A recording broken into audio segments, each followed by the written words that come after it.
بسم اللہ الرحمن الرحیم۔ محترم بہنوں اور بھائیوں، پانی کے اندر رہنے والے جنات کے بارے میں شیخ الوظائف کی بات سنیں۔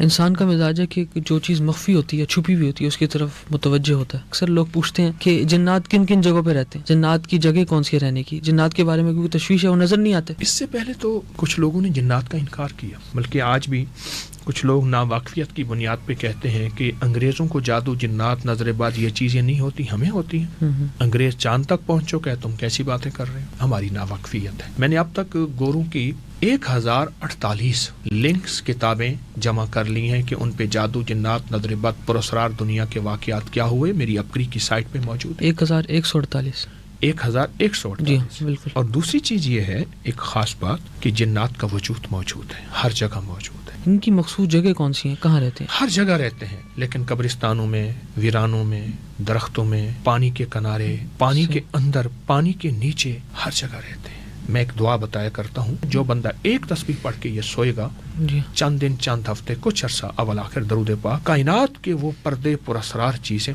اس کے سامنے کھل جائیں۔ ایک درویش نے اپنی کتاب کا نام لکھا اس لیے ہے کشف المحجوب، داتا صاحب رحمۃ اللہ علیہ نے، کہ کشف کہتے ہیں نظرانہ، محجوب حجاب، پردے ہٹ گئے، اللہ نے ان کے سامنے سے پردے ہٹائے تھے۔ زمین کے نیچے کے خزانے، آسمان کے کائنات کے راز، فرشتے اور جنات کو جاگتی آنکھوں سے دیکھتے تھے، جن کو کہتے ہیں آپ دل کی آنکھیں۔ دل کی آنکھیں۔ یا علی معلمنی، یا خبیر اخبرنی، یا وہاب حبلی من اسرار الدنیا والآخرہ۔